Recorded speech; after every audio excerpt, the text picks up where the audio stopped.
రైతు ఉద్యమం జిల్లా నుంచే ప్రారంభమవుతుందని బీఆర్ఎస్ పార్టీ జిల్లా అధ్యక్షుడు మాజీ మంత్రి జోగురామన్న ప్రభుత్వాన్ని హెచ్చరించారు.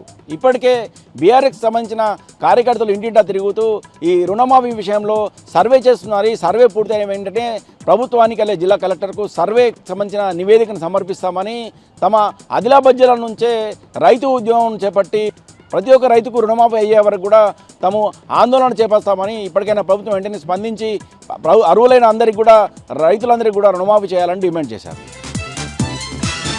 ఇక నిర్మల్ జిల్లా వార్తల విషయానికి వస్తే నిర్మల్ జిల్లాలో కలప స్మగ్లర్లు రెచ్చిపోయారు.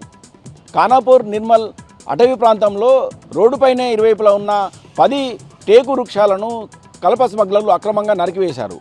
తర్లపాటు వద్ద ఈ సంఘటన జరిగింది. గ్రామస్తులు ఇచ్చిన సమాచారం మేరకు అటవీ శాఖ అధికారులు కేసు నమోదు చేసుకుని దర్యాప్తు చేస్తున్నారు. త్వరలోనే స్మగ్లర్లను పట్టుకుంటామని అటవీ శాఖ సంబంధించిన అధికారులు పేర్కొన్నారు.